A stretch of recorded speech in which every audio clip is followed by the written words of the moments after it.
हम सबको प्रदान करें श्री गुलाम नबी आज़ाद जी।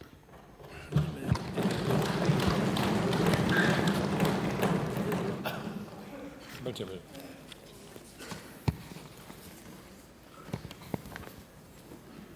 माननीय सीपी जोशी साहब,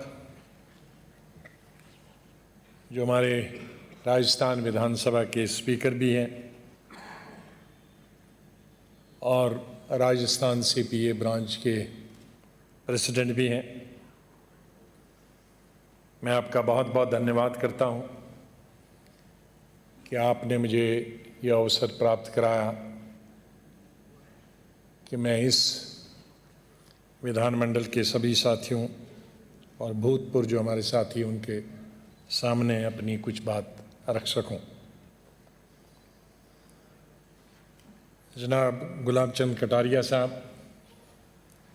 लीडर अपोजिशन और वाइस प्रेसिडेंट सीपीए, मैं कई दशकों से आपको जानता भी हूँ, सुनता भी हूँ, एक दूसरे के बारे में जानते हैं अच्छी तरह से। सैम लोधा साहब, एमएलए और सीपीए के सेक्रेटरी, मेरे सभी विधायकगण साथियों, चाहे वो रूलिंग पार्टी के हों, विपक्ष के हों, विधायक हैं और हमारे भूतपूर्व विधायक हैं, मुझे बहुत ही खुशी है, जैसे विपक्ष के नेता ने अभी बताया कि सीपीए के बारे में सुनते थे, चुनाव होते थे, पदाधिकारी होते थे, लेकिन कहाँ हैं, क्या करते हैं और इसका लक्ष्य क्या है, किसी को मालूम नहीं। मुझे अंतर्राष्ट्रीय स्तर पर कई दफ़ा अवसर प्राप्त हुआ सीपीए की मीटिंगें अटेंड करने का। 3 प्रधानमंत्रियों के साथ अलग अलग मैं जब पार्लियामेंट्री अफेयर्स मिनिस्टर रहा, और अपने देश में मुझे लगता है जब मैं पार्लियामेंट्री अफेयर्स मिनिस्टर 91 में था, तो तब मैंने अंतर्राष्ट्रीय लेवल की एक पार्लियामेंट की मीटिंग बुलाई थी। उसके बाद मैंने देखा नहीं कहीं, और स्टेट में तो मैं पहली दफ़ा देख रहा हूँ किसी स्टेट में, और इसके लिए आपको बहुत बहुत मेरी तरफ से आपको और आपके जितने भी साथी हैं, 2 तो यहीं बैठे हैं, मेरी तरफ से आपको हार्दिक बधाई।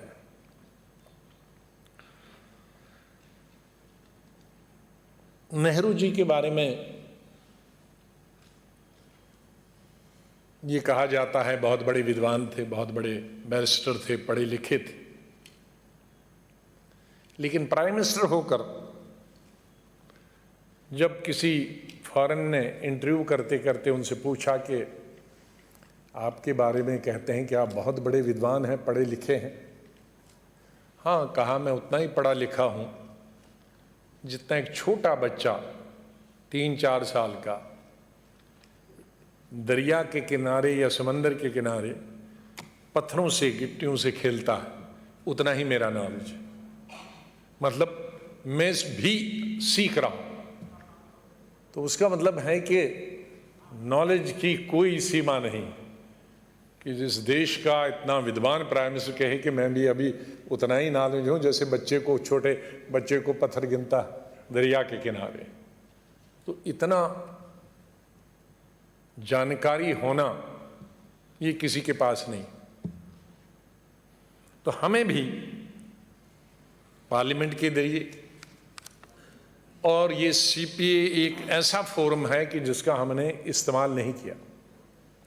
बहुत अरसे शुरुआत तो इसकी 1911 में हुई और 1948 में से तो फिर कॉमनवेल्थ एसोसिएशन ने इसको टेकअप किया। लेकिन इसका बुनियादी अर्थ क्या है सीपीए का, काम क्या है, किसको ये मदद करता है अंतर्राष्ट्रीय लेवल पर भी और हमको भी। टू सपोर्ट गुड गवर्नेंस, एक अच्छी सरकार, हुकूमत कैसे, एक अच्छा प्रशासन कैसे चले। दूसरा है लोकतंत्र को कैसे बल मिले, और तीसरा ह्यूमन राइट्स किस तरह से कम हो जाए। तो आज आपका जो सब्जेक्ट है संसदीय लोकतंत्र, तो इसकी इन 3 शब्दों में आता है। गुड गवर्नेंस तो हमारे लेजिस्लेचर और एडमिनिस्ट्रेशन और गवर्नेंस का हिस्सा होगा, और डेमोक्रेसी तो इसका एक लक्ष्य है, उसको आगे चलाना। लोकतंत्र क्या है? अब ये आज गांव में भी आप जाएंगे तो वो कहेंगे अरे लोकतंत्र नहीं है, मुझे अपनी आवाज़ मैं क्यों नहीं दे सकता, मैं गालियां क्यों नहीं दे सकता, इसमें भी लोकतंत्र इस्तेमाल किया जा सकता है। किसी को थप्पड़ मारना हो तो लोग कहते हैं ये भी लोकतंत्र में शामिल है। लेकिन लोकतंत्र बुनियादी शब्द कहाँ से आया? ये ग्रीक से आया, बहुत साल पहले। और ग्रीक में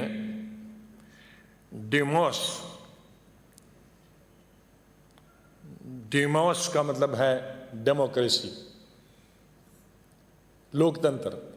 ग्रीक में डिमोस से बन गया बाद में डेमोक्रेसी, लेकिन उसका मतलब क्या है? लोकतंत्र। और क्राटोस का मतलब है पावर, तो लोगों की पावर। और एरिस्टोटल ने 4वीं सदी में, आज 21वीं सदी, तो हम समझते हैं कि शायद हमने इन्वेंट किया है। अभी बहुत सारे लोग समझते हैं कि हमने कॉन्स्टिट्यूशन में डाल दिया तो बस अभी ये 52 से आ गया। नहीं, एरिस्टोटल ने 4वीं सदी में इसका कंसेप्ट बनाया। और क्या कंसेप्ट था उसका? कि कैसे एक अच्छी गवर्नेंस के लिए 3 चीजों का होना जरूरी है। क्या है वो? General assembly. जनरल असेंबली का मतलब है पार्लियामेंट। हमारे तो यहाँ असेंबली और पार्लियामेंट कहते हैं, लेकिन कई कंट्रीज में जनरल असेंबली कहते हैं, पार्लियामेंट नहीं कहते हैं। लेकिन उसका मतलब है कि फेडरल सिस्टम। तो अरिस्टोटल ने उस वक्त 4वीं सदी में पार्लियामेंट कहा, जिसको हम जनरल असेंबली कहेंगे, और पब्लिक ऑफिस जिसको हम एग्जीक्यूटिव कहते हैं, और जुडिशरी तब भी था, आज भी था। तो उस वक्त उन्होंने पार्लियामेंट, एग्जीक्यूटिव और जुडिशरी का सपना 4वीं सदी में एरिस्टोटल ने देखा। उसके बाद कई साल बाद दूसरे एक फ्रेंच जज और हिस्टोरियन भी थे और पॉलिटिकल फिलासफर भी थे, ये भी फ्रेंच थे, मॉन्टेस्क्यू। इसने उसको और आगे बढ़ाया। और जॉन लॉक के, जो कि इंग्लिश फिलासफर था, इसने और इसको आगे बढ़ाया। और आज जाके हम 21वीं सदी में इसका, पूरी दुनिया इसका लाभ उठा रही है। तो कहने का मेरा मतलब है कि कितनी ट्रांसफॉर्मेशन इसमें हुई है। जैसे एवोल्यूशन होता, जैसे हम पहले कहते थे कि आज से सदियों साल पहले कैसे था, हमने बंदर्स को अपने एंसेस्टर्स मानते थे, एवोल्यूशन हुआ, कैसे बना, कई चीज़ें हैं। या कहीं साइंस में हम कहते हैं कि कहाँ से कहाँ चीज़ बन गई और आज कहाँ पहुँच गई। तो हर पीरियड में कोई न कोई रिफॉर्म होते हैं, साइंटिफिक रिफॉर्म होते हैं।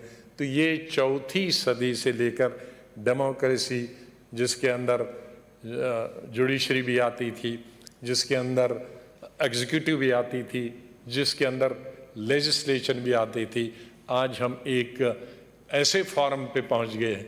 और कभी कभी लगता है कि इसमें भी और अभी परिवर्तन लाने की जरूरत। आगे जाके मैं बोलूंगा कि किस तरह से ओवरलैपिंग है हमारे यहाँ। और इस ओवरलैपिंग को बचाने के लिए 3 स्टोन हैं हमारे बड़े स्टोन जमहूरियत के, लोकतंत्र के। एक तो लेजिस्लेचर हो गया, दूसरा एग्जीक्यूटिव हो गया, तीसरी जुडिशरी हुई, और चौथा हम जनरली कहते हैं कि चौथा पिलर जो है, लेकिन तीन तो डिफाइंड है कॉन्स्टिट्यूशन, लेकिन चौथा पिलर हम मीडिया को भी कहते हैं, वो इलेक्ट्रॉनिक मीडिया हो, प्रिंट मीडिया हो। तो इनको तीन जो है कॉन्स्टिट्यूशन में हमने इनको अलग अलग पावर्स, जुडिशरी की अपनी पावर है, लेजिस्लेचर की अपनी पावर है और एग्जीक्यूटिव की अलग पावर है। जुडिशरी तो हमारे तीन हिस्से हैं ही हैं, सुप्रीम कोर्ट, हाई कोर्ट और लोअर कोर्ट्स। लेकिन एग्जीक्यूटिव में हमारे दो हिस्से। बहुत सारे लोग समझते हैं कि एग्जीक्यूटिव इज ऑफिसर, नहीं। प्रेसिडेंट एग्जीक्यूटिव का हिस्सा है, राष्ट्रपति, प्राइम मिनिस्टर एग्जीक्यूटिव का हिस्सा है, मिनिस्टर्स एग्जीक्यूटिव के हिस्से हैं, ऑफिसर्स एग्जीक्यूटिव का हिस्सा। तो हम ये मिलाकर एग्जीक्यूटिव बनते हैं। और लेजिस्लेचर तीसरा है। लेजिस्लेचर का मतलब है हम सिर्फ, चाहे वो पार्लियामेंट के मेंबर्स हो या एमएलएज हो, हम अलग हैं। अब लेजिस्लेचर में भी दो है, मिनिस्टर एग्जीक्यूटिव का हिस्सा भी है, लेजिस्लेचर का भी हिस्सा।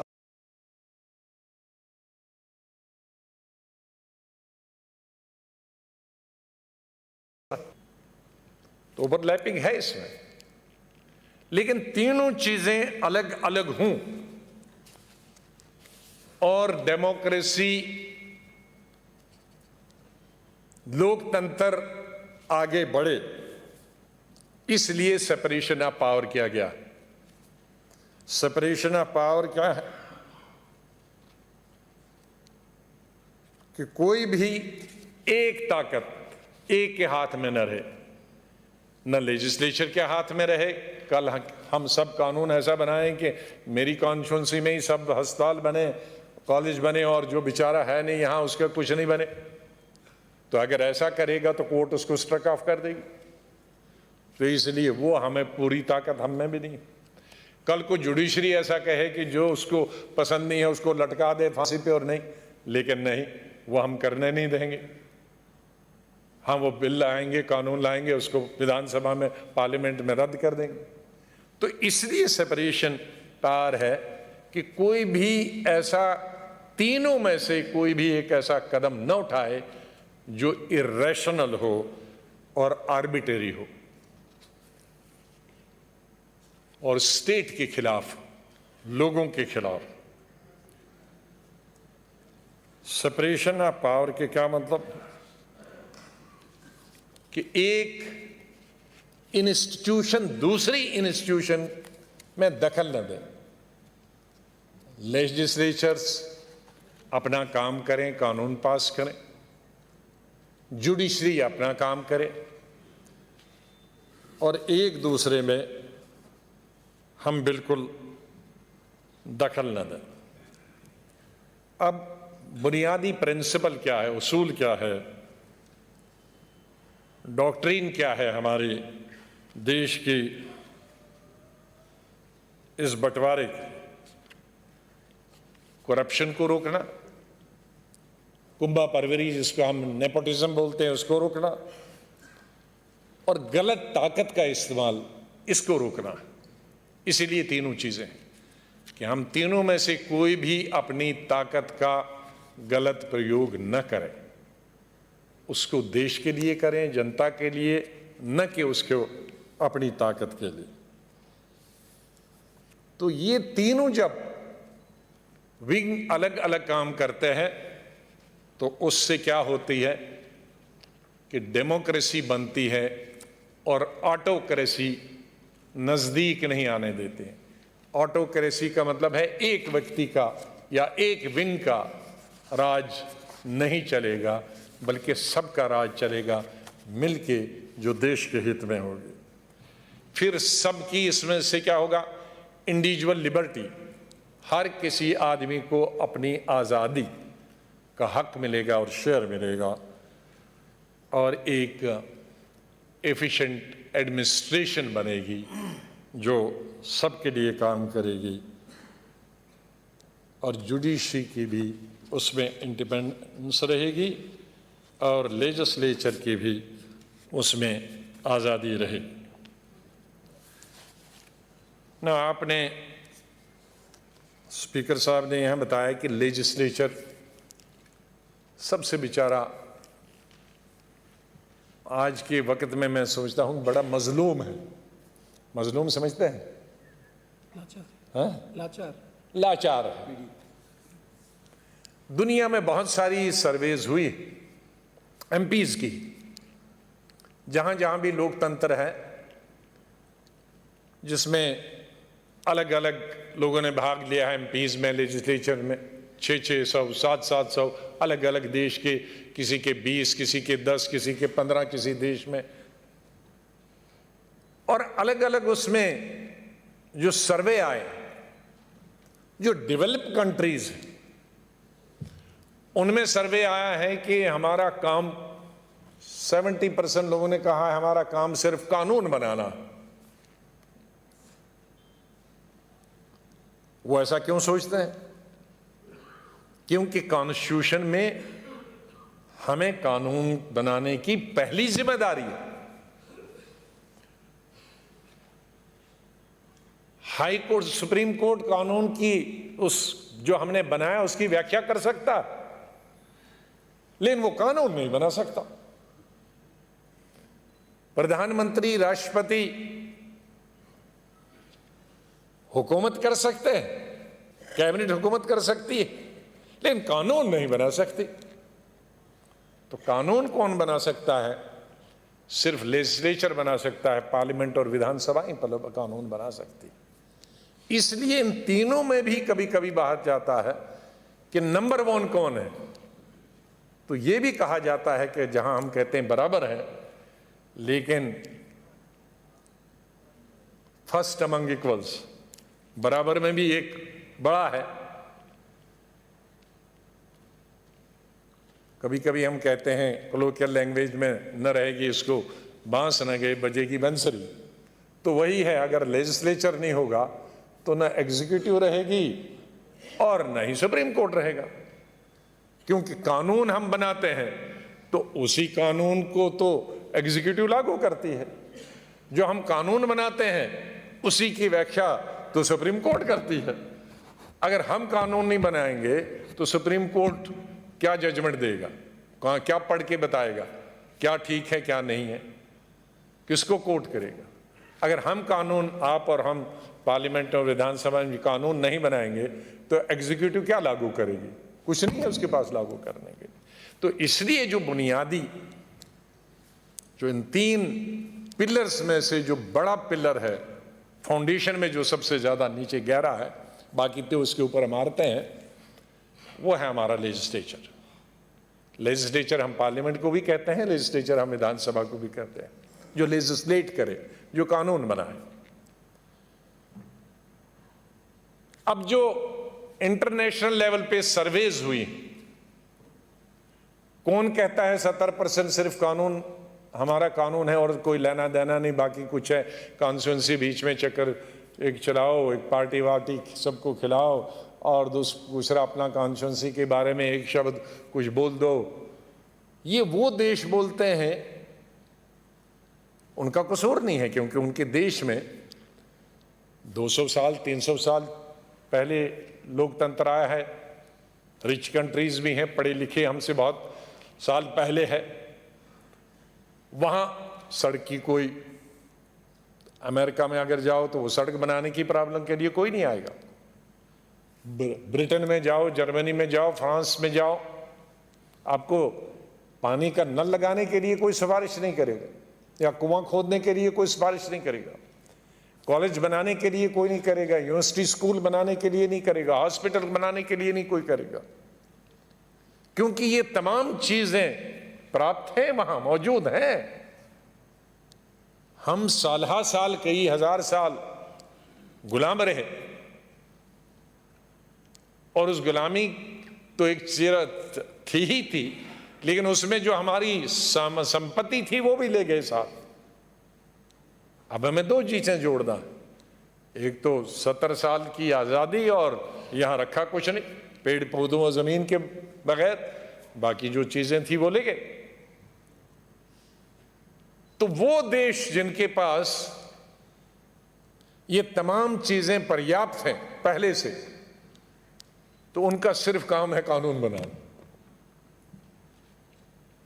आप जाएंगे लंदन, अमेरिका, मुझे बहुत जान इनका मंत्रियों के साथ, इवन रशिया, उनके ऑफिस में, पार्टी ऑफिस के मंत्रियों के ऑफिस में जाने का अवसर हुआ। और मैं पूछता हूं, क्योंकि संगठन से आया हूं, तो मैं पूछता हूं आप लोगों से कब मिलते हैं? कहा लोग आते ही नहीं। और हम हिंदुस्तान में पूछें तो कहेंगे कि आज तक ऐसा मौका ही नहीं है कि जब लोग नहीं आए हों। तो कितना अंतर है। लेकिन अगर हमारे देश में,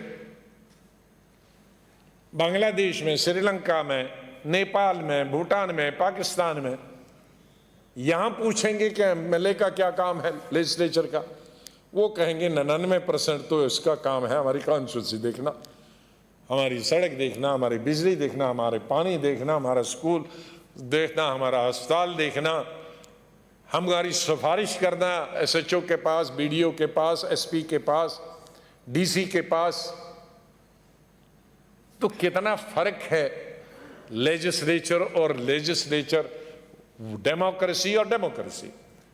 अमेरिकन डेमोक्रेसी भी है, इंडियन डेमोक्रेसी भी है, ब्रिटेन डेमोक्रेसी भी है, बांग्लादेश की डेमोक्रेसी भी है, जर्मन डेमोक्रेसी भी है, तो नेपाल की डेमोक्रेसी भी।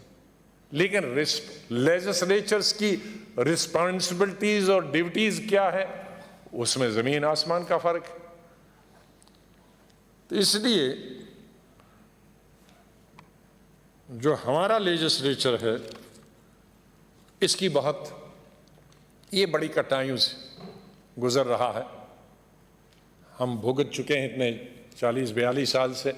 आप में से आप यहाँ मौजूद है, विपक्ष में हो, और इसमें कोई फर्क नहीं, लेजिस्लेचर काम एक ही करते हैं। फर्क इतना होता है जब सत्ता में आते हैं तो थोड़ा सत्ता वाला काम करने वाले आते हैं, लेकिन विपक्ष में भी उतना काम कराने आते हैं। वो कहते हैं आप मंत्री रह चुके हैं। अब इस कोविड में एक बड़ी इससे लगती हुई बात कहूँगा, अब जब हमारा लास्ट कांग्रेस की हुकूमत थी दिल्ली में, तो मैं स्वास्थ्य मंत्री था, लेकिन कोविड में मुझे लगता है स्वास्थ्य मंत्री के कम रश होगा, क्योंकि बिजी था, मेरे ज़्यादा था। क्या आप स्वास्थ्य मंत्री हैं? कोई चेन्नई फ़ोन कर रहा है, कोई बम्बई वाला फ़ोन कर रहा है, जितने भी जानने पहचानने वाले, चाहे वो किसी पार्टी के, हमारा हॉस्पिटल में इलाज कराइए। तो यहाँ लोग वो सत्ता और न सत्ता नहीं देखते हैं। आप कुछ हैं एमएलए या आप रहे हैं मंत्री, किसी विभाग के रहेंगे तो वो विभाग आपको मरने के बाद ही छोड़ेगा, तब तक नहीं छोड़ेगा। आप उसमें रहे, वो अफसर आपके पास था, वो आपके पास छोटा ऑफिसर था, वो सेक्रेटरी बन गया है, वो चाहे हमको भूल गया है, लेकिन लोग भूलने नहीं देंगे। तो ये हमारी एक दुविधा है, हमारी इस परेशानी है हमारे इस लोकतंत्र में जो सिस्टम है, और जिस लोकतंत्र में हमारा लेजिस्लेचर या हमारा जो पब्लिक रिप्रेजेंटेटिव है वो काम करता है।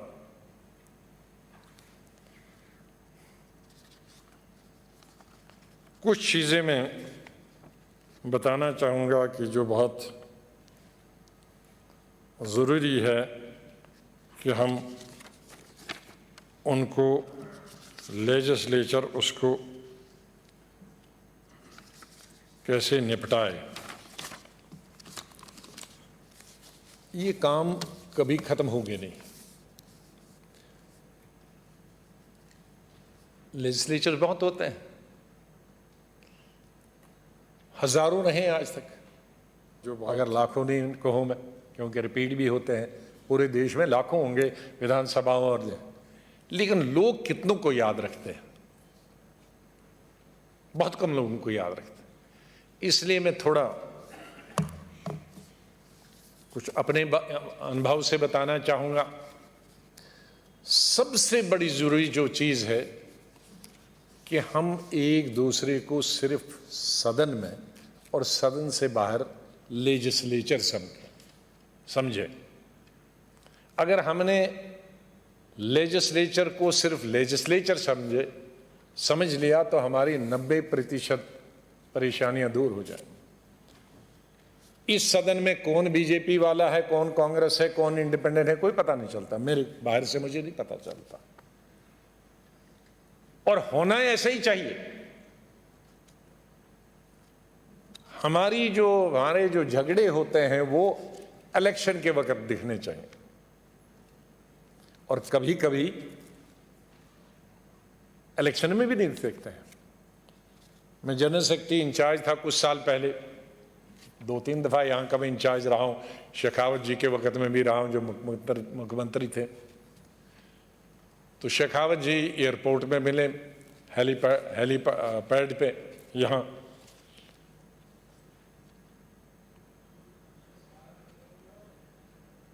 उनको भी कहीं जाना था और मुझे उनकी कॉन्स्टिट्यूंसी जाना था। तो शेखावत जी ने कहा कि भाई आज तुम अच्छा हुआ कि यहाँ मिल गए, तो वहाँ जा रहे हो हमारी कॉन्स्टिट्यूंसी। तो मैंने अपने एक वर्कर को बताया है जो पहचानता है तो वो हेलीकॉप्टर में तुम्हारे लिए खाना छोड़ जाए। अरे तुम तो गोश्त खाने वाले हो कश्मीरी, तो वहाँ कहाँ मिलेगा।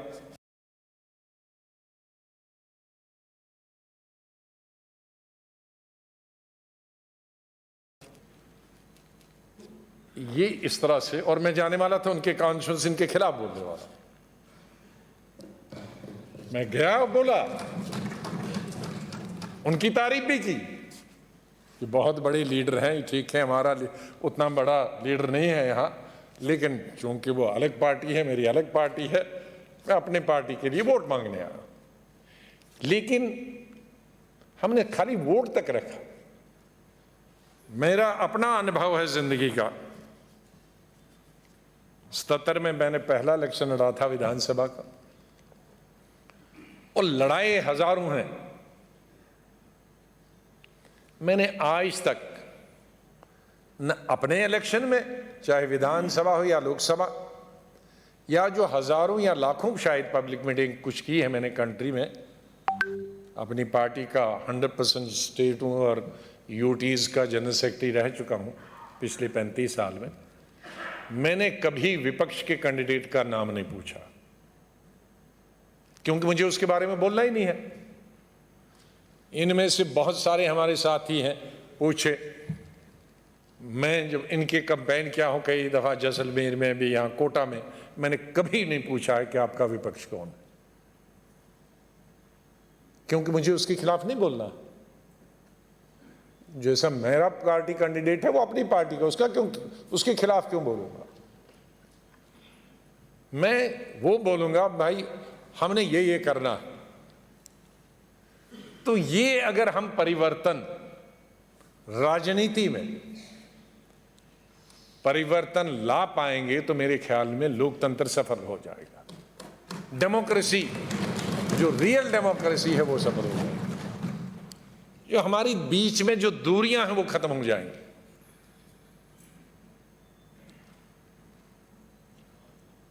कई टिप्स नहीं बताऊंगा यहां, ना बड़ा मुश्किल होगा। वो सिर्फ एक आदमी को मैंने जिंदगी में बताया है, वो है अटल बिहारी वाजपेयी जी। वाजपेयी जी 91 से 96 तक लीडर अपोजिशन रहे, और मैं 91 से 96 तक पार्लियामेंट्री अफेयर्स मिनिस्टर रहा। और हमारे प्रधानमंत्री जी राव साहब थे।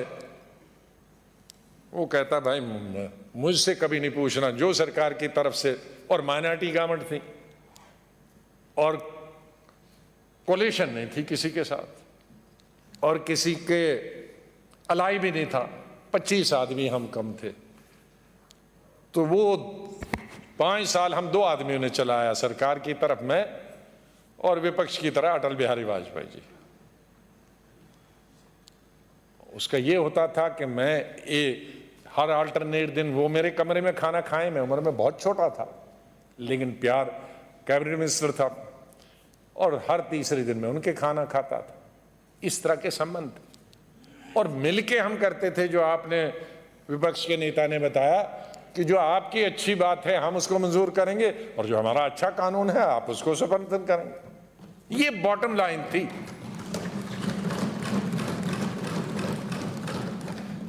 उसका परिणाम क्या हुआ? जब वो प्रधानमंत्री बने तो शायद मैं ये कह सकता हूं प्रधानमंत्री बनने के बाद पहला टेलीफोन उन्होंने मुझे किया। अब सरकार उनकी थी, मैं तो विपक्ष में था। कहा मैं मदन लाल खुराना को भेज रहा हूं। मदन लाल खुराना चीफ विप थे उस वक्त जब वो लीडर अपोजिशन थे। भेज रहा हूं, इसको मैं पार्लियामेंट्री अफेयर्स दे रहा हूं, अभी पोर्टफोलियो अनाउंस नहीं हुआ है। तो कहा इसको जरा समझाइए कैसा चलाना है, पहले वोट ऑफ कॉन्फिडेंस। मैं कहा अच्छा मुझसे ही चाहते हो? तो आए खुराना जी आए, अब जो मुझे बताना था वो बता दिया, लेकिन एक विश्वास की बात होती कि उनको विश्वास था कि मैं उनको बताऊंगा और बचा लेने के लिए स्कीम करूं, क्योंकि पहला उनकी सरकार नहीं चल पाई थी, 13 दिन की ही चली थी। तो ये अगर हम अभी भी कुछ तरह के थोड़े बहुत हमारे माहौल था ऐसा, लोगों ने उसको अलग अलग समझा कि मैं बीजेपी जा रहा हूं, मैं कहीं नहीं जा रहा था, लेकिन उन संबंधों को लोग जो विपक्ष के नेता या प्राइम मिनिस्टर या विपक्ष के नेता या लीडर ऑफ द हाउस के बीच में होते हैं, उसकी इंटरप्रिटेशन गलत हो सकती है, लोग उसको अपना अपना निकालते हैं। लेकिन अगर वो अंडरस्टैंडिंग नहीं होगी, लोकतंत्र नहीं चलेगा, नहीं चलेगा। यही ड्रामा होगा, इधर वाले इधर पत्थर फेंकेंगे, इधर पत्थर फेंकेंगे। लेकिन हम एक बहुत बड़ी गलती करते हैं, हम अपनी भावना तो समझते हैं, लेकिन पार्लियामेंट में जिस 130 करोड़ लोगों ने, चाहे वोटर उसके आधे ही हों, लेकिन रिप्रेजेंट तो हम उनको भी 1 साल वाले को, 2 साल वाले, 6 महीने वाले के लिए भी तो हम प्रोग्राम बनाते हैं। इसी हेल्थ मिनिस्ट्री में हमने कितने पैदा होने से पहले ही उसका कार्यक्रम बनाते हैं गर्भवती महिलाओं के लिए। और हमारी यहाँ बहन वो 9.5 लाख थी जब मैंने मिनिस्ट्री छोड़ी थी, आशाएं 5 लाख नहीं, मतलब गर्भवती अभी वो है, लेकिन हमने दाया का बंदोबस्त किया। उसके आशा जाएगी, उसको दवाई भी देगी, आयरन फॉलिक एसिड भी देगी, हर तीसरे महीने के बाद 3 दफा, जब तक बच्चा पैदा नहीं होगा 3 दफा उसको डॉक्टर को भी दिखाएगी। तो हम उनके भी प्रतिनिधि हैं जो पैदा नहीं हुए भाई। और 3 करोड़ हमारी बहनें, बहू, बेटियां हर साल 3 करोड़ गर्भवती रहती हैं। तो उन बच्चों का भी जो अभी पैदा नहीं होते हैं, तो उनकी भी जिम्मेदारी सरकारें और लेजिस्लेचर, हम सब जो प्रतिनिधि है लेते हैं। तो हम उस 130 करोड़ की तरह नहीं देखते हैं, हम माननीय स्पीकर साहब ये 7 करोड़ की तरफ जो राजस्थान के, इनकी तरफ नहीं देखते हैं कि उन्होंने हमें यहां भेजा है। चाहे हमारे मैंडेट संविधान ने कॉन्स्टिट्यूशन बनाने का दिया, ये कानून बनाने का, लेकिन लोगों ने हमें मैंडेट दिया है। उनमें से 90% को मालूम नहीं है कि उनको कानून बनाने के लिए हमें मैंडेट है। उन 90% लोगों को मालूम है कि हमें हमारा काम, हमारी सड़क, हमारी बिजली, हमारे पानी, हमारे रोजगार, हमारी नौकरी, अस्पताल के लिए बनाया है। उस वक्त हम भूल जाते हैं, अच्छा हमें अपनी तरफ, उसकी तरफ ध्यान देना। एक अच्छा लेजिस्लेचर के लिए कुछ मैं बात बताऊंगा जो मुझे पूरा विश्वास है कि आपको लेजिस्लेचर को सबसे ज़्यादा जो ध्यान देना होगा, ये एक लोकतंत्र में ये लेजिस्लेचर को ही एक फोरम मिला है, ये किसी को फोरम नहीं मिला। ये एग्जीक्यूटिव को फोरम नहीं मिला है, ये जज को फोरम नहीं मिला है, ये राष्ट्रपति को फोरम नहीं मिला है, ये प्राइम मिनिस्टर से नीचे मिला है, क्योंकि वो लेजिस्लेचर भी है और लेजिस्लेचर के नाते वो एग्जीक्यूटिव में है हमारे देश में। एक तो मेहनत करनी है और डिग्निटी ऑफ द हाउस, ये बहुत जरूरी है।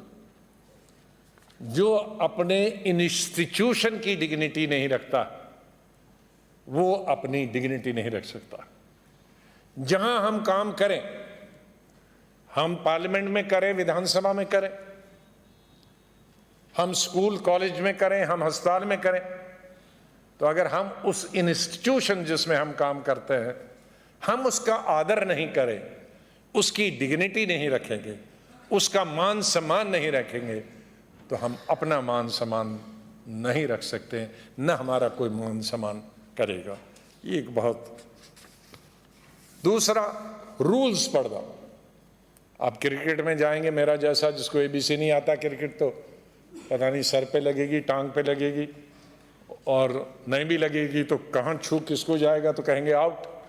तो इसलिए रूल्स अपोजिशन को भी, रूलिंग पार्टी को एज ए लेजिस्लेचर रूल्स की जानकारी होना। और अच्छी बात कौन बोलता है, वो विपक्ष वाला बोलता है या सरकार? इसको आपको सरकार से अगर अच्छी कोई स्पीकर से अच्छी बात है सीखो उससे, अगर विपक्ष वाला कोई अच्छी बात करता तो उससे सीखो। उसमें कभी ये मत मानो कि वो विपक्ष का है, ये सत्ताधारी पार्टी का है तो मैं उससे नहीं सीखूंगा।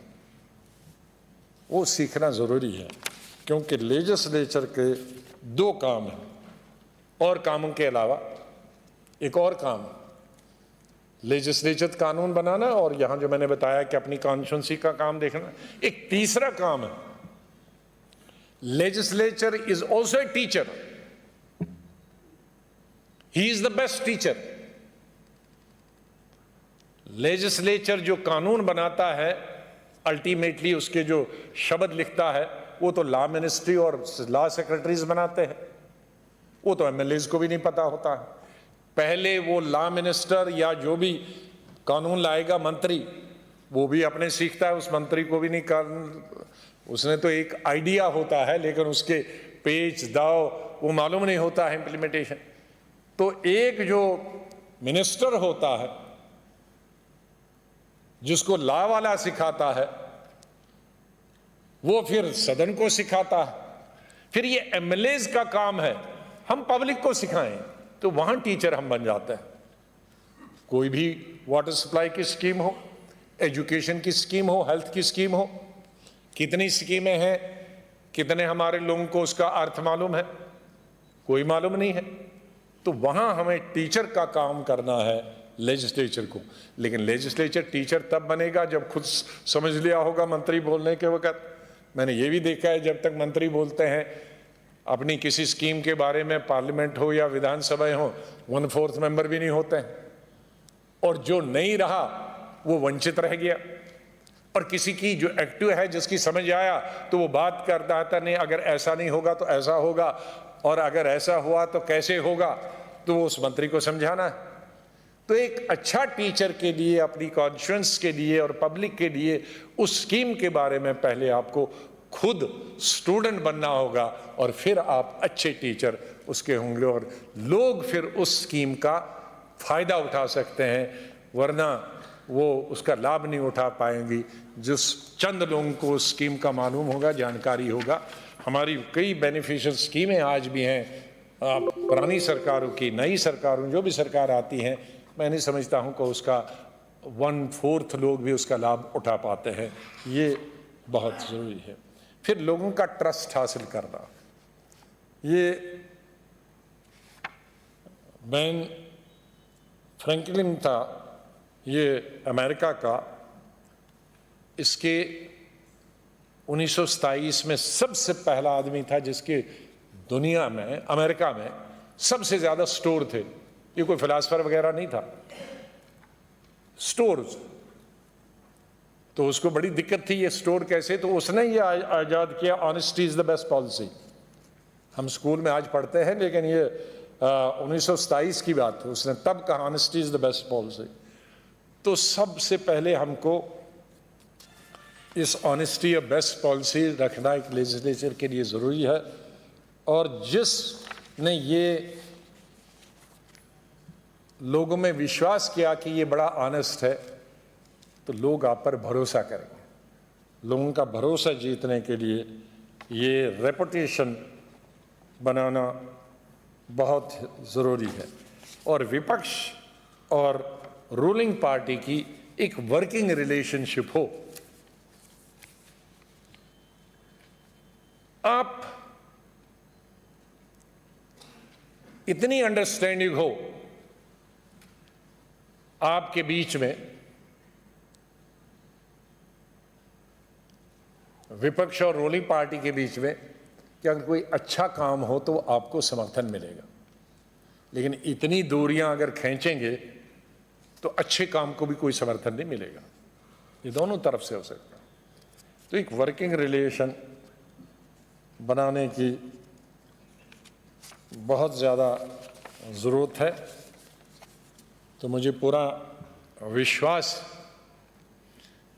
कि जो सब्जेक्ट जोशी साहब ने चुने हैं, और आप वाइस प्रेसिडेंट साहब और सेक्रेटरी जनरल साहब यहाँ मौजूद हैं,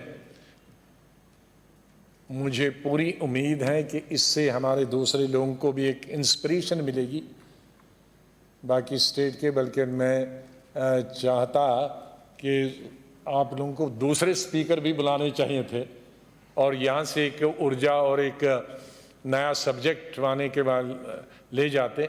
और इसको हमने, अगर आप लीड लें तो आपको इसको डिस्ट्रिक्ट में ले जाना चाहिए। उनकी भी एक अलग, अब ज़िला परिषद की अलग है जहाँ उनकी भी यही परेशानियाँ।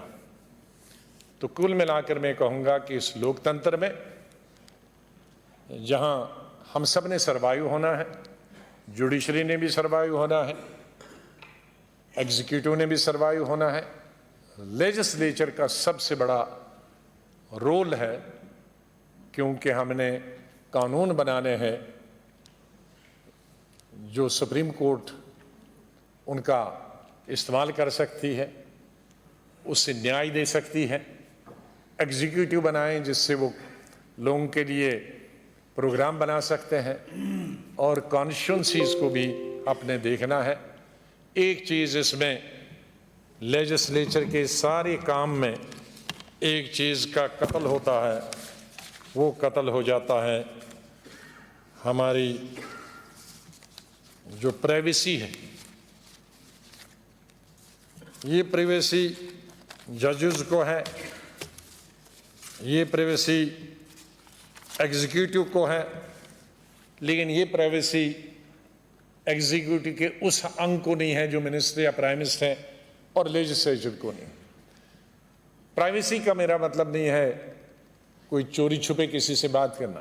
प्राइवेसी का मतलब हमारी फैमिली आते हैं, हमारे बच्चे आते हैं, वो हम छोड़ जाते हैं, और उसका आज हम परिणाम आज देखते हैं।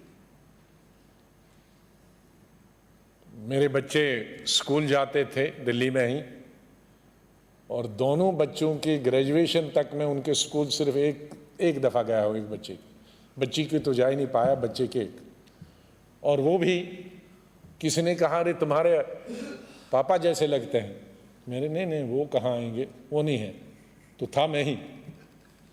तो ये हमसे जो छूट जाता है, परिवार जो छूट जाता है, वो आज जब हम ऊपर हो जाते हैं, 70s में आ जाते हैं, 60s में आते हैं, और बच्चे पूछते हैं आपको तो हमारा पता ही नहीं, हम किस स्कूल में गए थे, आप ज़रा बताओ,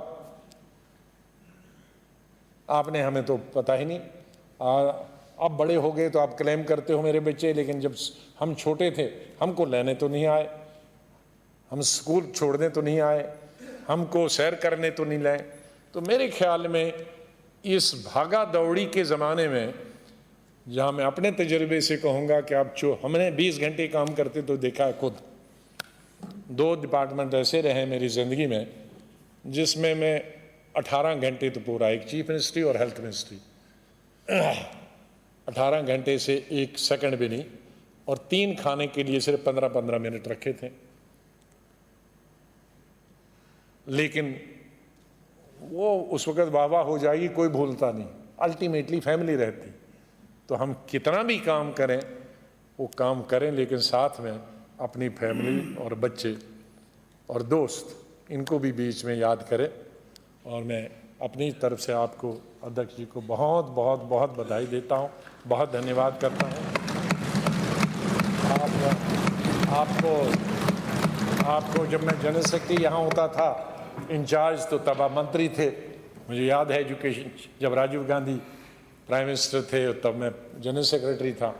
तो तब से देखा हूँ आपकी ऑनेस्टी, इंटीग्रिटी, और फिर केंद्रीय सरकार में हम केंद्रीय मंत्री इकट्ठे भी रहे, तब भी देखिए आपकी ऑनेस्टी और इंटीग्रिटी और आपका स्वभाव मैं हमेशा उससे प्रभावित रहा हूँ।